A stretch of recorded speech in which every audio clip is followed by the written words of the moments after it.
پیارے دوستوں، آج کی اس ویڈیو میں ہم جنات کی حقیقت کے بارے میں جانیں گے اور یہ بھی جانیں گے کہ قرآن مجید میں جنات کا تذکرہ کس طرح کیا گیا ہے، جنات کی پیدائش کیسے ہوئی اور جنات کی کتنی اقسام ہیں اور جنات کے عقائد کیا ہیں اور جنات کی کتنی اولادیں ہیں اور جنات کی خوراک کیا ہیں۔ مفتی محمد شفیع تفسیر مظہری کے حوالے سے تحریر فرماتے ہیں کہ جنات مخلوقات اہلیہ میں ایسی مخلوق کا نام ہے جو جی اجسام بھی ہیں، ذی روح بھی اور انسان کی طرح عقل و شعور رکھنے والے بھی، مگر لوگوں کی نظروں سے مخفی ہیں، اسی لیے ان کا نام جن رکھا گیا کہ جن کے لفظی معنی مخفی کے ہیں۔ جنات کی تخلیق کا غالب مادہ آگ ہے، جیسے انسان کی تخلیق کا غالب مادہ مٹی ہے۔ اس نوع میں بھی انسان کی طرح نر و مادہ یعنی مرد عورت ہیں اور انسان ہی کی طرح ان میں توالد اور تناسل کا سلسلہ بھی ہے، اور ظاہر ہے کہ قرآن پاک میں جنات کو شیاطین کہا گیا ہے تو وہ بھی جنات ہی میں سے شریر لوگوں کا نام ہے۔ جنات اور فرشتوں کا وجود قرآن و سنت کی قطعی دلائل سے ثابت ہے، جس کا انکار کفر ہے۔ قرآن مجید کی اصطلاح میں جن ایک غیر مرئی مخلوق ہے۔ اس مخلوق کا ذکر قرآن کریم کی 12 سورتوں میں 20 مرتبہ آیا ہے، جبکہ قرآن مجید کے 29ویں پارے میں موجود ایک سورۃ جن کے نام سے ہے۔ یہ مکی سورت ہے جس میں 28 آیات اور 2 رکوع ہیں۔ جنات کو اللہ تعالیٰ نے حضرت آدم علیہ السلام کی تخلیق سے 2000 سال قبل تخلیق فرمایا۔ ارشاد باری تعالیٰ ہے، ہم نے انسان کو کھنکتے ہوئے گارے سے پیدا کیا اور جنوں کو اس سے بھی پہلے بے دھوئیں کی آگ سے پیدا کیا۔ سورہ ہجر کی آیت نمبر 26۔ ایک اور جگہ فرمان الہی ہے، اسی نے انسان کو ٹھیکرے کی طرح کھنکھناتی مٹی سے بنایا اور جنات کو آگ کے شعلے سے پیدا کیا۔ سورہ رحمان کی آیت نمبر 14-15۔ اللہ تعالیٰ کا جن و انس کو پیدا کرنے کا مقصد کیا تھا؟ قرآن پاک میں ارشاد ربانی ہے، میں نے جنات اور انسانوں کو محض اس لیے پیدا کیا کہ وہ صرف میری عبادت کریں، نہ میں ان سے روزی چاہتا ہوں نہ میں یہ چاہتا ہوں کہ وہ مجھے کھلائیں۔ اللہ تعالیٰ تو خود ہی سب کا روزی رسا، توانائی والا اور زور آور ہے۔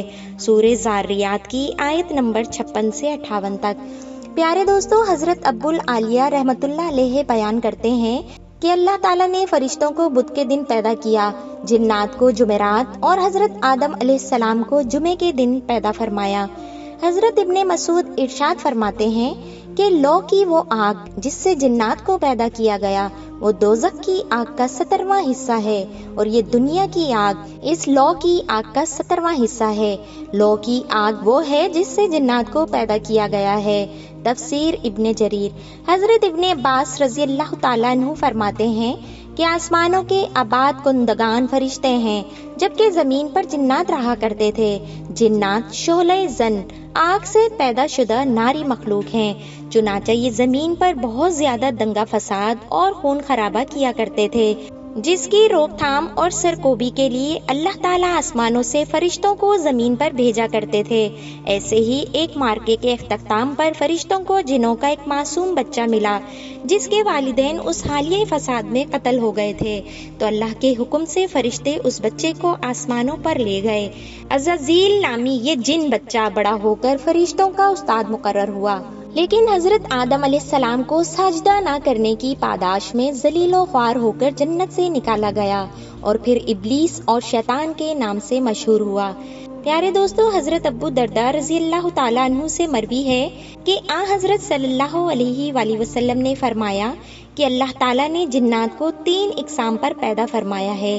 ایک قسم میں سانپ، بچھو اور زمین کے کیڑے مکوڑے، ایک قسم فضا میں ہوا کی طرح اڑنے والوں کی ہے، اور ایک قسم وہ ہے جس پر عذاب و حساب ہوگا۔ حضرت ابن عباس رضی اللہ تعالیٰ عنہ فرماتے ہیں کہ بعض کتے بھی جنات کی ایک ضعیف قسم سے تعلق رکھتے ہیں، چنانچہ اگر کھانے کے دوران کتا آ کر بیٹھ جائے تو اس کے آگے کچھ ڈال دیں یا اسے وہاں سے ہٹا دیں۔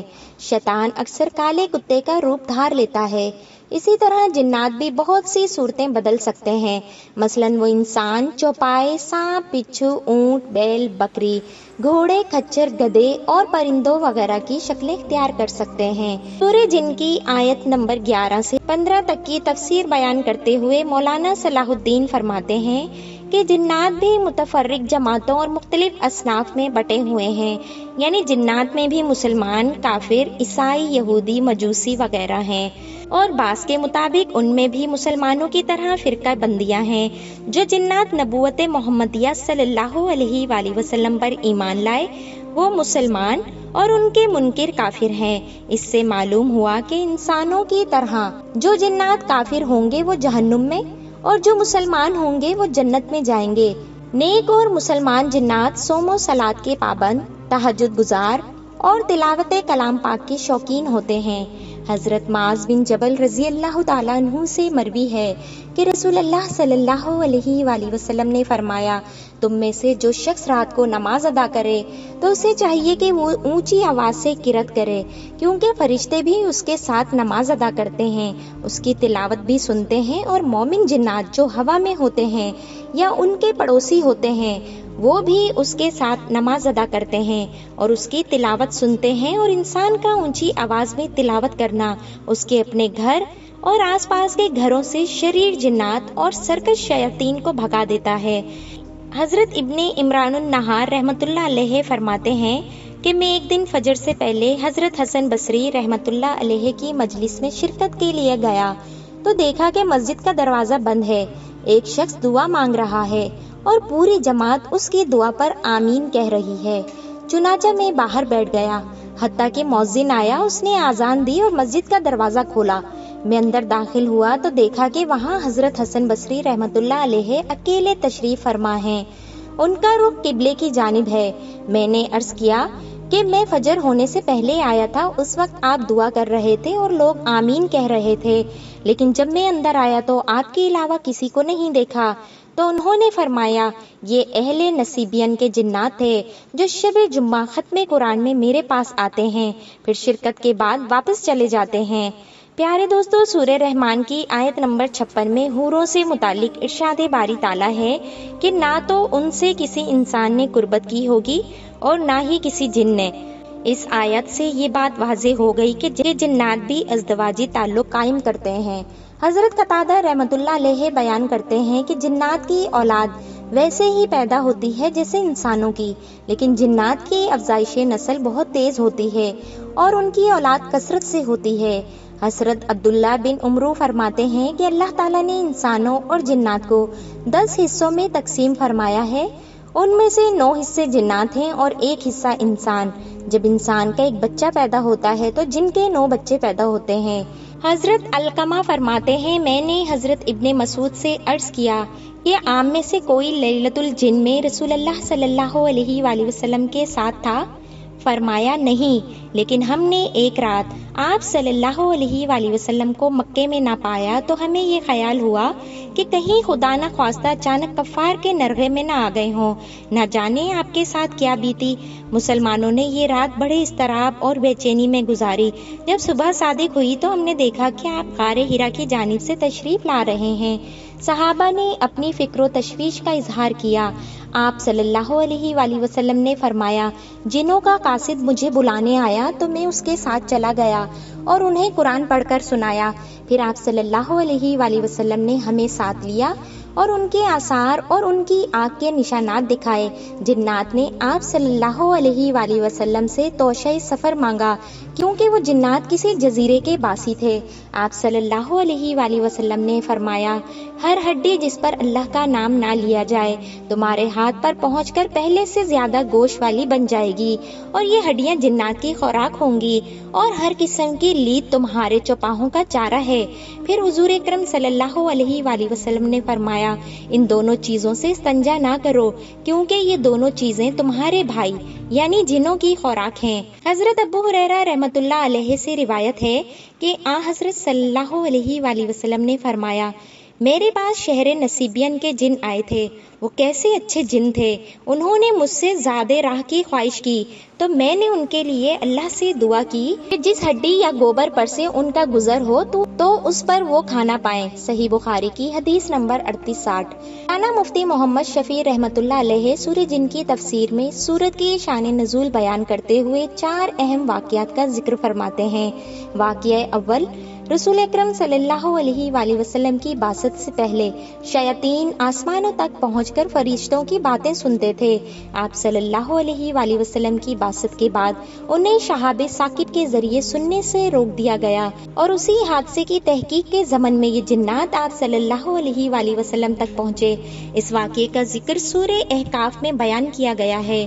वाक़े दौम ज़माने जाहिलियत में आदत थी कि जब किसी जंगल या वादी में दौराने सफ़र क़याम की नौबत आती तो इस एतकाद से कि जिन्नात के सरदार हमारी हिफाजत करेंगे, ये अल्फाज कहा करते थे, जिसका तर्जमा है, मैं उस जंगल के सरदार की पनाह लेता हूँ और उस कौम के लोगों के बेवकूफ़ शरीर लोगों से। वाक़िया सौम मक्का मुकर्रमा में आप सल्लल्लाहु अलैहि वआलिहि वसल्लम की बद्दुआ से कहत पड़ा था और कई साल तक रहा। वाक़िया चहारुम जब आप सल्लल्लाहु अलैहि वआलिहि वसल्लम ने दावत इस्लाम शुरू की तो कुफ़ार और मुखालिफिन का आपके खिलाफ हुजूम और नरगा हुआ।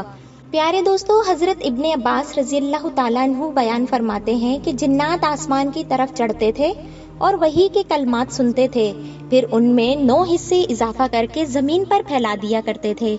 रसूलुल्लाह सल्लल्लाहु अलैहि वआलिहि वसल्लम की बासत के बाद उन शरीर जिन्नात को इस अमल से रोक दिया गया। ये जब आसमान की जानिब रुख करते तो शहाबे साकिब छोड़े जाते। इन जिन्नात ने उसका जिक्र इब्लीस से किया तो उसने कहा कि जरूर जमीन में कोई नई बात ज़हूर पजीर हुई है, जिसकी वजह से आसमान दुनिया की सख्त तरीन हिफाजत की जा रही है।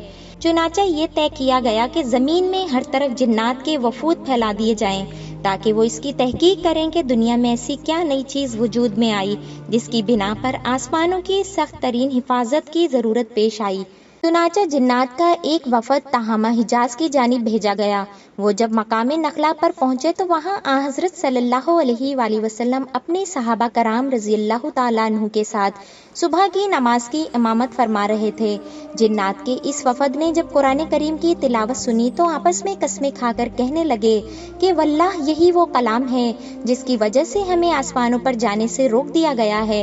जब आप सल्लल्लाहु अलैहि वआलिहि वसल्लम नमाज से फारिग हुए तो ये इस्लाम की हकानियत पर यकीन और ईमान लाकर अपनी कौम के पास वापस गए और उन्हें वाक़िया सुनाते हुए खबर दी कि हम तो मुसलमान हो गए, तुम्हें भी चाहिए कि ईमान ले आओ।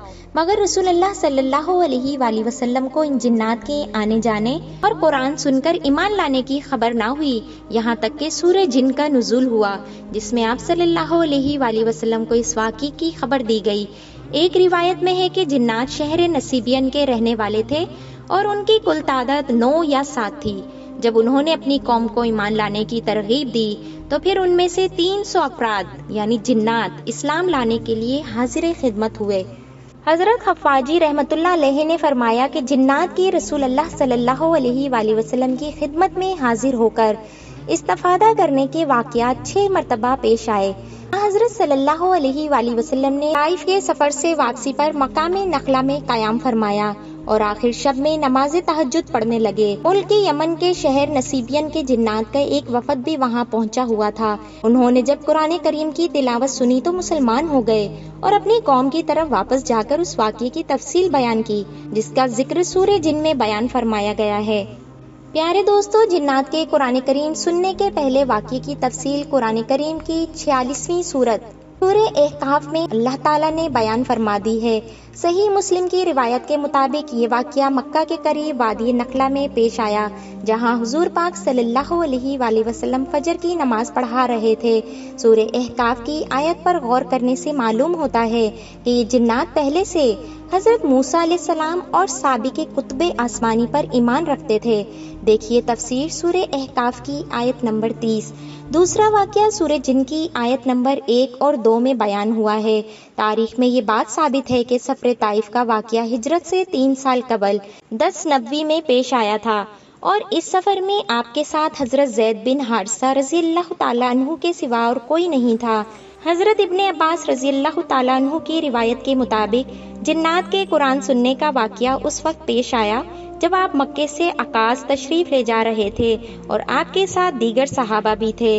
इन वजह से सही बात ये मालूम होती है कि सूरह अहकाफ और सूरह जिन में एक ही वाक़ये का जिक्र नहीं किया गया, बल्कि ये 2 अलग अलग वाक़यात हैं जो 2 मुख्तलिफ असफार में पेश आए ہو سکتا ہے کہ پہلا واقعہ نبوت کے ابتدائی دور کا ہو، جبکہ دوسرے واقعے کے بارے میں راوی متفق ہیں کہ وہ 10 نبی کی سفر طائف میں پیش آیا تھا۔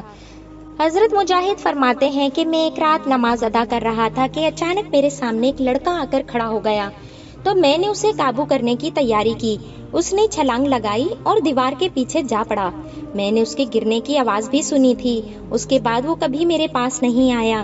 حضرت مجاہد رحمت اللہ علیہ فرماتے ہیں کہ جنات تم سے اسی طرح سے ڈرتے ہیں جس طرح سے تم جنات سے ڈرتے ہو۔